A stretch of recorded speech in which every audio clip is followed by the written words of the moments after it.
Hello दोस्तों। आज अपन बात करेंगे कि सेल्फ स्टडी क्यों इम्पोर्टेंट होती है अपने एग्जाम के लिए। किसी भी एग्जाम को क्रैक करने के लिए सेल्फ स्टडी क्यों ज़रूरी होती है, इसके ऊपर बात करेंगे। क्योंकि देखो, जब पहले मैं भी था तो इस पे आपको खुद डिपेंडेंट था, नोट्स कोचिंग हो, इन पे सब पे डिपेंडेंट था। लेकिन जब जब मैंने तैयारी करी और जब मेरा सिलेक्शन हुआ तो मुझे, जब उन्हें उस एग्जाम के लिए जब सेल्फ स्टडी भी करी साथ में, चलो ठीक है कोचिंग भी लगाई, चलो ऑनलाइन लगाई, कोचिंग भी लगाई, उसके अलावा नोट्स भी देखे, सब देखे। लेकिन उसके अलावा भी अपनी जो अपन स्टडी करते हैं उसके अंदर जो सेल्फ अपना जो लगाते हैं ना, पोटेंशियल लगाते हैं, वो सबसे ज़्यादा इंपॉर्टेंस रखता है अपने एग्जाम के लिए। कैसे रखता है उसके बारे में बात करते हैं। देखो, जब आप एग्जाम की तैयारी करते हो, अगर मान लो कोई भी आपने टॉपिक पढ़ा, ठीक है, आपको जैसे कहीं पे कोचिंग में पढ़ाया है, कहीं नोट्स देखे किसी के, आपने पढ़ लिया, कोई दिक्कत नहीं, पढ़ लिया। उसके बाद क्या हुआ, आपने आज पढ़ लिया, फिर कल आपने उसका एक क्वेश्चन भी लगा लिए, ठीक है, फिर भी आपको 10%, 20%, 25% आपको याद हो रहा। थोड़े दिनों बाद आपने फिर से देखा तो आपको याद हो गया। तो आपने जितनी चीज़ें देखी उतनी याद हुई और उस थोड़ा-सा टाइम लिया। लेकिन जब आप उस पे सेल्फ स्टडी करते हो, थोड़ा-सा रिसर्च करते हो उसी टॉपिक के ऊपर कि भाई इसमें एडिशनल क्या है और इसको कैसे डीपली देखें इस टॉपिक को। जैसे आप गूगल से लेके किसी भी चीज़ से उसको रिसर्च करते के देखते हो, जैसे यूट्यूब पे किसी ने डाला, अलग-अलग मेंटर्स के एक बार मतलब देख के एक ही नोट्स में उतार लिया आपने। यूँ नहीं कह रहा मैं कि आपको अलग-अलग एक हर बार देखना नहीं, एक ही बार देखो, लेकिन एक बार जितने सारे पॉइंट आपने खुद के रिसर्च के भी आपने नीचे लिख लिए और डाल दिए। तो जब आप पढ़ते हो ना तो आपके पास कुछ एडिशनल होता है। जब मान लो एग्ज़ाम में आपने एग्ज़ाम दिया, एग्ज़ाम में अगर क्वेश्चन ऐसा आ गया जो आपने कोचिंगों में कहीं पे भी नहीं पढ़ाया, ठीक है? लेकिन अगर आपने सेल्फ उस टॉपिक के ऊपर तैयारी करी, रिसर्च करा हुआ है, तो आपको एक तो वो टॉपिक लंबे टाइम तक याद रहेगा। जब वो क्वेश्चन आएगा तो आप उस क्वेश्चन को सोच सकोगे, उस क्वेश्चन के बारे में, उसके बारे में ऑब्जर्वेशन निकाल सकते हो कि हाँ यार, ये क्वेश्चन ऐसा होगा क्योंकि मैंने ये इस चीज़ को मैंने पढ़ा था या इस यूट्यूब से पढ़ा था या इस ऑनलाइन गूगल पे ये देखा था, कुछ एडिशनल इसके अंदर था जो ये एग्ज़ाम में आया हुआ है। तो वो आपके लिए एक बेनिफिट हो जाएगा, जो दूसरों को नहीं आएगा वो आपको आएगा, ठीक है? लेकिन आपकी एक तैयारी का जो अंदर से जोश जागेगा ना, वो अलग चीज़ होगी। वो आपको सिलेक्शन दिलाने के लिए मतलब यूँ रहेगा, सिलेक्शन के लिए सबसे अहम कड़ी रहेगी। क्योंकि जब आप खुद से एफर्ट लगाना स्टार्ट कर दोगे ना, तब समझ लेना आपका सिलेक्शन श्योर है। ये बात आप खुद दिमाग में डाल लेना। जिस दिन अगर आपने सोच लिया कि यार मैं खुद से करने लग गया, जिस दिन आप खुद से करने लग जाओगे, नई चीज़ें पढ़ने लग जाओगे, खुद से पढ़ने का एकदम अंदर से जाग जाएगा ना कि यार आज तो बस मैं खुद से पढ़ूँ, ये चीज़ें क्या देखूँ, इसके अंदर और क्या है, इसमें और जानने की कोशिश करूँ मैं इस चीज़ को। उस दिन समझ लेना आपका सिलेक्शन श्योर है, उस दिन रिज़ल्ट आए, उस दिन उठा के देखना आपका सिलेक्शन श्योर मिलेगा आपको। लेकिन पढ़ना वही है जितना अपने सिलेबस में है। ऐसा नहीं है कि लंबा-चौड़ा समंदर है और गोता लगा लिया, कुछ नहीं होना, डूब जाओगे। इससे अब काम भी नहीं करना, काम वही करना है जो सिलेबस से रिलेटेड हो। अगर कोई टॉपिक उठाया तो उस टॉपिक के अंदर चले जाओ, उस टॉपिक को पूरा पढ़ लो, ऐसा पढ़ो ना कि वो मतलब याद रहे।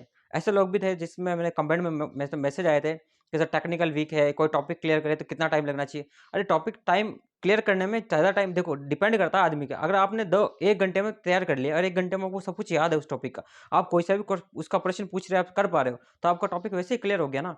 आपको उसमें कुछ लंबा करने की कोई ज़रूरत थोड़ी ना है। उसको बस एक बार रिवीज़न कर लो, फिर आप टेस्ट सीरीज़ लगाओगे, उसमें एक आधा क्वेश्चन आएगा, फिर आपका रिवीज़न हो जाएगा। ऐसा नहीं है कि आप उसको लंबा टाइम देना है। अगर आप उसको दे रहे हो, टाइम दे रहे हो, तो अच्छी बात है, आपका कंटेस्ट हो जाएगा। बस आपको फिर टाइम इतना देना है कि आपका क्लियर हो जाए टॉपिक। ऐसा नहीं है कि मतलब कि नहीं यार दिए ही जा रहे हो या फिर देने ही जाना है या फिर टॉपिक मतलब देना ही है, इसमें टाइम देना ही है, देना ही ऐसा नहीं।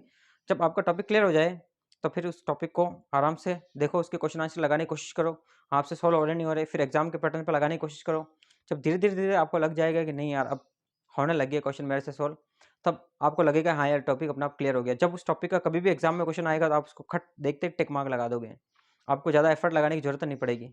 इसलिए जब आप खुद से करना स्टार्ट कर दोगे ना अंदर से, लगेगा कि हाँ यार अब कुछ नहीं बचा, अब तो ये आखिरी है और जब इसको बस इस बार तो खुद से कर कुरा के कैसे भी कर कुरा के इस एग्ज़ाम को निकालना है बस। उसमें जब खुद का एफर्ट लगने लग जाएगा ना, सेल्फ स्टडी के माध्यम से, तब आपका काम बन जाएगा। जैसे 4-5 घंटे आप सेल्फ स्टडी के लिए दो, बाकी जो फ्री टाइम बचता है ना आपके, उसमें क्लास से लगाओ।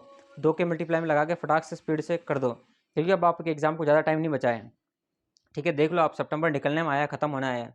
ठीक है, अब बच रहा है आपके पास अक्टूबर ही। तो उस अक्टूबर में आपको जल्दी से जल्दी कैसे करके ये काम करना है आपको। मतलब अक्टूबर, फिर नवंबर, फिर दिसंबर, फिर जनवरी। तो अक्टूबर और नवंबर आपके पास अब ज़्यादा टाइम नहीं है। नवंबर, दिसंबर तक है लास्ट, क्योंकि जनवरी के लास्ट का वो पता ही नहीं चलेगा कैसे निकलेगी। तो ज़्यादा नहीं बचे, अब आपके पास 3 महीने के आसपास हैं मोटे-मोटे तौर पे देखें तो। तो उस हिसाब से खुद का एफर्ट लगाना सीखो। जब खुद क्वेश्चन पे रिसर्च करना स्टार्ट कर दोगे, खुद एक बार प्रीवियस ईयर के जितने एग्जाम है, जैसे अगर आपको जीके में डाउट है तो जीके के पुराने पेपर उठा के देखो कि उसमें किस तरह के प्रश्न आए हुए हैं। ठीक है, अधीनस्थ बोर्ड का है तो अधीनस्थ बोर्ड का उसमें जो 4-5 पेपर उठा के देखो, उसमें किस पैटर्न पे प्रश्न पूछे हुए हैं और किस टाइप को टॉपिक से ज़्यादा प्रश्न पूछता है वो। जब आप ये चीज़ें देखोगे ना, तो खुद का एनालिसिस करोगे ना, तो खुद को पता लगेगा, हाँ यार इस टॉपिक को अपने को ज़्यादा पढ़ना है, ठीक है? आपने कहीं पे भी देखा होगा कि जैसे जब आप चीज़ों को देखते हो, जब ऑब्ज़र्वेशन करते हो ना तब उस पेपर का, तो रियल एनालिसिस जब होता है पेपर का, तो उसमें पता चल जाता है कि जब कि यार चीज़ें किस टाइप की पूछी जा रही हैं, किस टाइप के प्रश्न पूछे जा रहे हैं। अगर किसी को टेक्निकल में दिक्कत है, तो टेक्निकल के जो पूछे उठाए हुए प्रश्न हैं, उनको देखो कि यार इस टॉपिक में किस टाइप के प्रश्न पूछे गए हैं किसी बोर्ड ने। किस-किस टाइप के, किस-किस लेवल के एग्ज़ाम में किस लेवल के प्रश्न आए हुए हैं। हर एग्ज़ाम का लेवल अलग होता है, तो हर एग्ज़ाम के लेवल के अकॉर्डिंग प्रश्न आते हैं। तो आप उस लेवल को देखो, जब आप उस लेवल को ऑब्ज़र्व करना सीख जाओगे और जब उस प्रश्न को देखना सीख जाओगे, तो उस दिन समझ लेना है कि आपका उद्धार हो चुका है, आपकी जॉब लग चुकी है। लेकिन जब आप ऐसे हवा में बाजी करते जाओगे, हाँ यार देख लेंगे, अगले एग्ज़ाम आएगा, देख लेंगे, फिर आपका कुछ होना देना नहीं है। ये बात ध्यान रखना। पढ़ाने वाले, कोचिंग वाले सिर्फ़ कोचिंग में पढ़ाते हैं, बस उनका यही मतलब रहता है, बस बच्चे आएँ, पढ़ें और फीस जमा कराएँ और कोई मतलब नहीं। सिलेक्शन हो जाएगा, जिसका हुआ उसको कांग्रेचुलेशंस, जिसका नहीं हुआ, कोई मैसेज, कुछ कॉल नहीं, कुछ नहीं। अगर आपकी जॉब है, तो आपके पास कॉल, मैसेज सब आएँगे, बाकी कुछ नहीं आने वाला है। इसलिए इस बात को ध्यान रखो, खुद का पोटेंशियल लगाना जारी रखो। अगर खुद का पोटेंशियल लगाओगे ना, तो आप डेफ़िनेटली सिलेक्ट हो जाओगे और ये सोच के चलो कि ये आखिरी एग्ज़ाम है, इसके बाद एग्ज़ाम नहीं आएगा।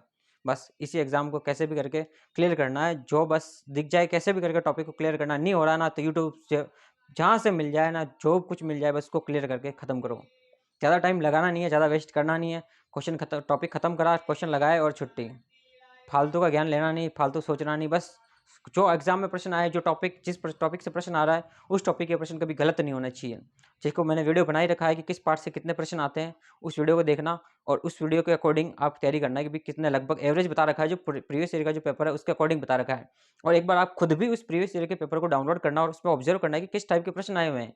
प्रीवियस ईयर में किस टाइप के प्रश्न आए हैं और किससे और आते हैं, ठीक है? और उसमें देखना है कि जीके के प्रश्न इतना आए हैं, तो अगले कोई भी और पेपर हुआ तो उससे रिलेटेड या उससे, तो उसमें जीके के प्रश्न किस टाइप के पूछे गए उसको देखना।